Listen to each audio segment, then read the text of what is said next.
Hello there, everybody. This is Getty92 coming at you today with a new episode of your daily dose of Rush. And today we will go back on time here, 1982 Signals record. We will do the song Losing It, and actually, it is the last song from the Signals record that is still missing out there. So this is a lyrics video because I couldn't find a proper live video, but I've seen countless covers of this particular one. So let's get right into it. And maybe after we ended this whole Rush series, we will check out some cover versions of this one. So let's get right into Losing It. And it's not an Eminem song. Just let me say that again. So that actually is a pretty moving song. I didn't want it to stop there at any part, because that song sounds really moving in terms of the melodies, and as for the lyrics, they are pretty outstanding. I haven't expected, especially on the Signals record, because that was kind of like the time for me now where I'm not a particular big fan of the early 80s Rush music because of the synthesizing stuff that is going on there.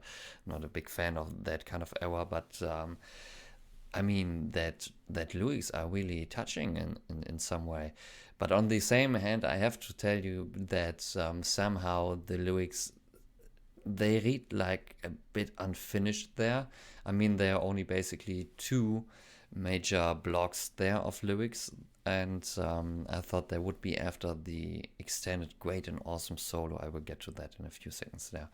I thought there would be maybe a turn into the story about what they were writing about that. Um, I said before, I didn't want to pause the video there in general, the song in general there, because I wanted to know what will happen to the people that are described in that particular song there. And sadly, we will never know what happened to them.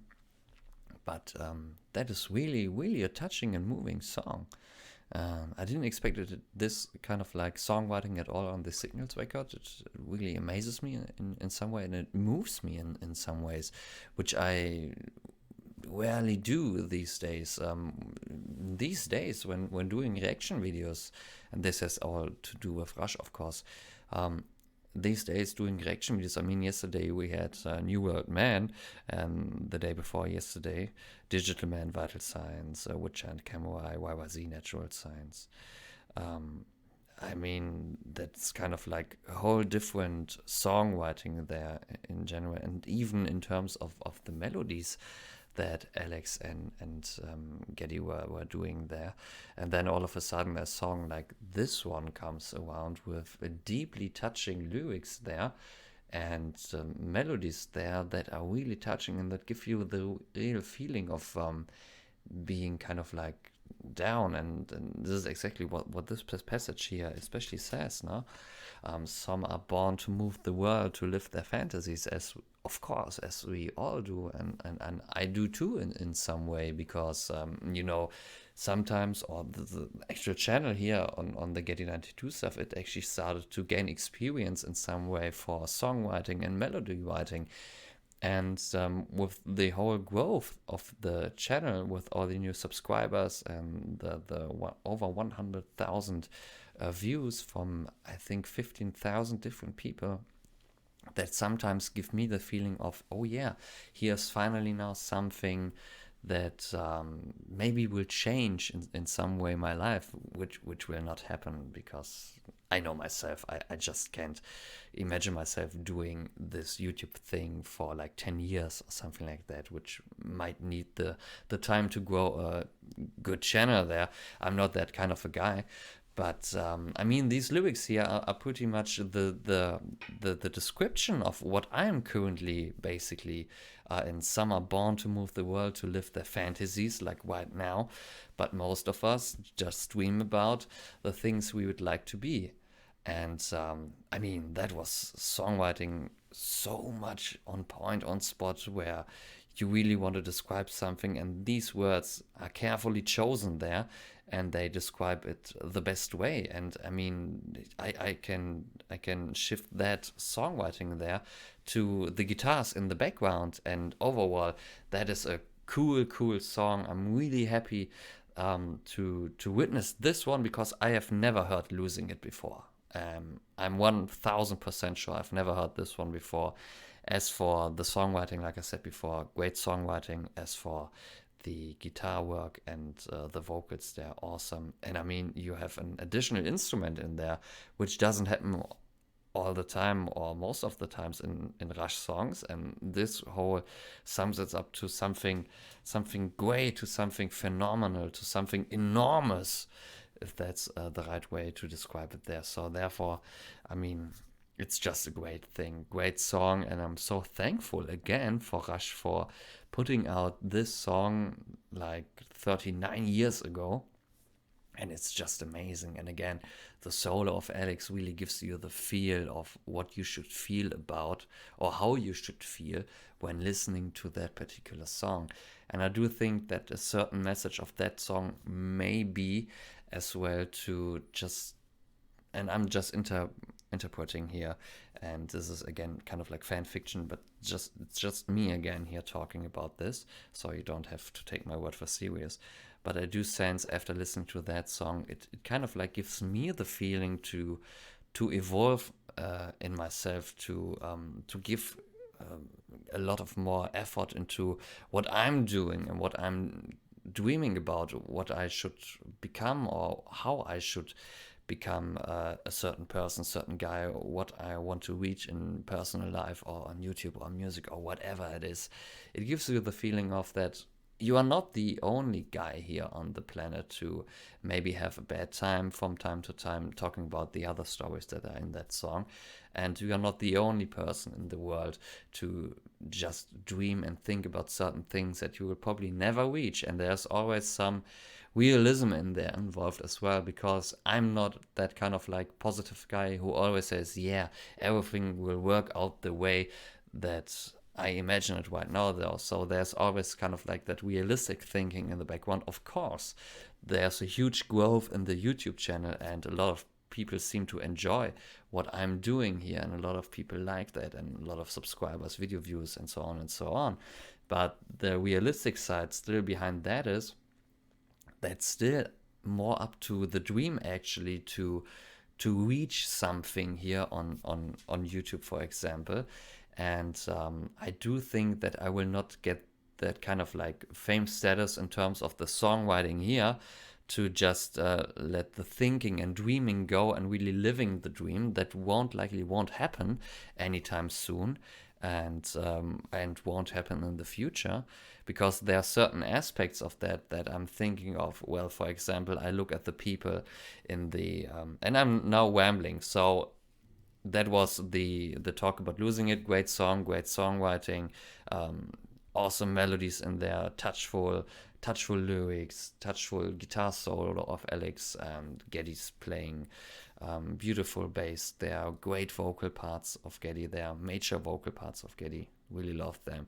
The additional instrument there was pretty amazing and pretty surprising for me. So that's basically what I have to tell about the song Losing It. So therefore now I get to the rambling, and you don't have to watch this rambling stuff, but I'm just in the mood to think about certain things here. So let's get back here now to the part where it actually is standing with the some are born to move the world, to live their fantasies, but most of us just dream about the things we'd like to be. I'm just focusing more on that, not on the guy here or the girl in the first passage of that song.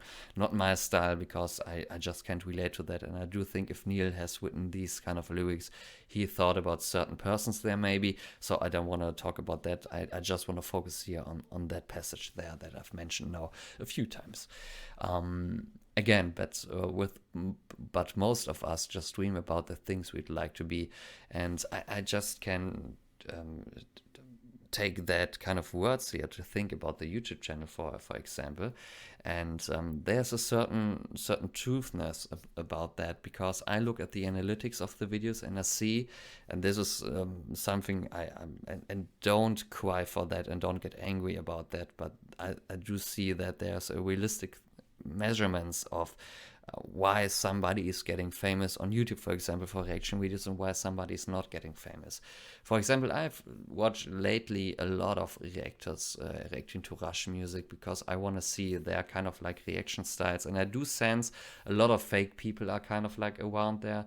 I don't want to spoil any names, but you know that certain guys who have kind of like bigger YouTube channels than I have right now, and they're reacting to certain Rush songs, and they are totally overacting the reaction. And I'm not that kind of a guy, because I do think that this is not truthful at all, because I know most of you guys watching Rush reaction videos not on the Getty92 channel. I think that's maybe a bit different, because I'm always saying honest things here, and I'm saying stuff that I don't like about particular songs, and most of the other reactors don't do that, because I know there's some other guy on YouTube doing as well every single song by Rush, and I do watch that guy from time to time. I'm in huge admiration for that guy, because he's putting on the same road that I'm putting on, with reacting to all of that Rush music that is out there. But there are these other kind of YouTube channels where you see a whole different material basically on their channels, and then they are reacting to Rush music because they are getting told by you guys and by myself as well, I do think now, react to that certain Rush song, you will love it, blah blah blah blah blah, to quote some Alex Lifeson here. And they are overacting that, and they are getting the views because they are only saying the positive things about the certain songs, and most of those guys are not even taking care about what the melodies are about, what the songwriting is about in detail. I'm not doing that in detail as well. I just can't do it, especially for the lyrics side, because my first language was not English, it's German, so therefore I really have to improve myself in English language to really get into detail about songwriting there.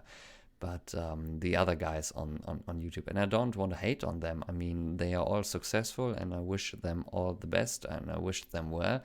And you guys always seem to enjoy that, and I enjoy that too. Whenever I watch a guy with a more famous channel checking out Rush and he's overacting, I love to watch that. I'm just entertained by that on that one side. But being a reactor myself and reacting mostly 90% to Rush music there gives me the feeling that there should be some truthfulness to the songs when you are reacting to them. And therefore, I do think that's kind of like a lot of fake people around there. But all what I really wanted to say about, especially, but most of us just dream about the things we'd like to be. The truth being a Rush reactor there, I consider myself now a Rush reactor. The truth is, when I look in the analytics and I see, for example, maybe the age of you guys, how old you are, and from where you are coming, and if you're male or female or whatever you feel like to be in terms of gender, I do see that a lot of more grown-up people are watching my content. So the youngest people here around are maybe 40, 41, 42, but the majority of the people who are watching that channel are between the age of 55 and 64. And I even met some guys now on the comment section who are saying that they are way older than the age between 55 and 64, which is a great thing, because I really have here now a strong community, and we have a strong community here, where we all get along pretty well together, which is an awesome and great and cool thing actually. But the truth is, in terms of thinking about getting any kind of like fame status doing that reaction videos or growing the YouTube channel, the truth is that maybe, and I don't hope that this will ever happen to any of you guys, of course, but there's a certain possibility that this will happen. A few guys of you who are always watching my content are maybe not watching any kind of YouTube in the next 5 or 10 years. So some of you guys will disappear. Maybe a lack of interest, which I can totally understand. Maybe I will go to other music sites once we are done with the Rush series, but there will still be Rush music, because that is the starting point here on the YouTube channel, and I will never forget that or try to avoid that once we've done all the songs. Sure, I won't do that. But the truth is that some people might die in the next years maybe, and therefore it makes it kind of like really hard for me to make a forecast about what the channel will look like maybe in a year, maybe in 3 years, maybe in 5 years, because my audience, and I'm still thankful for you guys, because I I rather comment with you guys or talk or chat with you guys than with younger people, because younger people seem to have a really slow span of interest in certain things. And with you guys, I could talk 24/7. Let's face it, because you are interested in the music. You guys seem to appreciate my crap that I'm throwing out there, which I really appreciate as well. That you appreciate my stuff there. And I'm only doing crap here. It's not something phenomenal that I'm doing here. But you guys really seem to enjoy that, and we get along pretty cool with each other. And I never really had that kind of like connection, even being a musician and being around in local bands and getting to know people there. I always had a stronger relationship with older people. Older than my age, let's say it like that. And I never had that kind of like connection to younger audience and younger people. And I see that again here on this Getty92 channel, especially with the Rush music, that most of you guys are between the age of 55 and 64, and therefore I don't get a lot of younger people there here on the channel, which I understand from time to time. But on the other hand, I just can't understand it, because Rush, especially focusing on Rush here now, and Love Bites is basically the same age era there, between 55 and 64. So both Rush and Love Bites, the content that I'm putting out here, seem to have basically, in terms of gender and age and interest, it's the same group. And I hope that this whole thing will continue for the next at least 2 or 3 years. I would really like to see the channel growing with you guys together. And I've checked on the first video. Maybe Diana, if you are just listening to that crap that I'm now saying, I think, Diana, you have been commenting on the first video that I ever put out, which was in German language. And I have to redo those first songs at the end of the series. Because I want to do them in English language as well, not only the damn subtitles there. But Diana is one of those people here around, and a lot of you guys, but I haven't checked the second and third video that I've put out. But she was there from the first video, and she's still there around in the comment section. Not on a daily basis anymore, Diana. I think you have some other things to do, I assume. But I see that a lot of people are coming back, and they're constantly coming back. You guys are coming back constantly, and this is a great thing. So I would really like to see what will happen with the Getty92 channel in the future, with all the future Rush material that we will do after we finish the series, and then we will get to the stuff that you guys enjoy and that you suggest to me, and then we will see what will happen. But the truth is, at the end of the day, some are born to move the world, to live their fantasies, but most of all just dream about the things we'd like to be.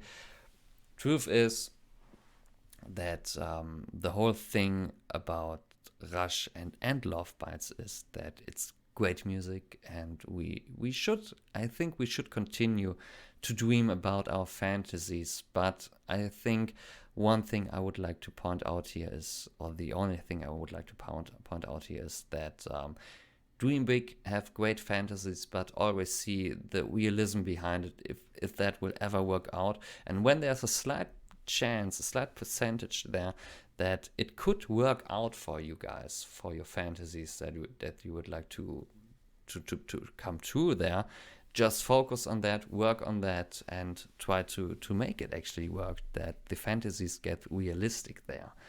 And if there's a slight percentage of that, a slight possibility of really making something that you've always dreamed about, well, what the hell, just do it.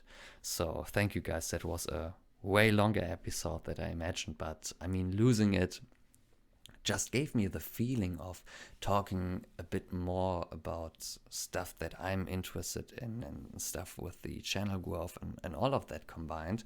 This should have been actually a vlog episode, but I mean, who cares? Who really cares? I don't care. You guys are still there. I assume on the live from here especially, there will be at least 4 or 5 guys right now in that particular moment to listening again to the crap that I'm throwing out there at you guys. And so therefore, I'm really thankful again for that particular song, Losing It, because it really gets me a lot more into thinking these days about what to do, especially with the YouTube channel, with the music that I'm doing, with my job, with the private life. It really gets you into certain thinking there.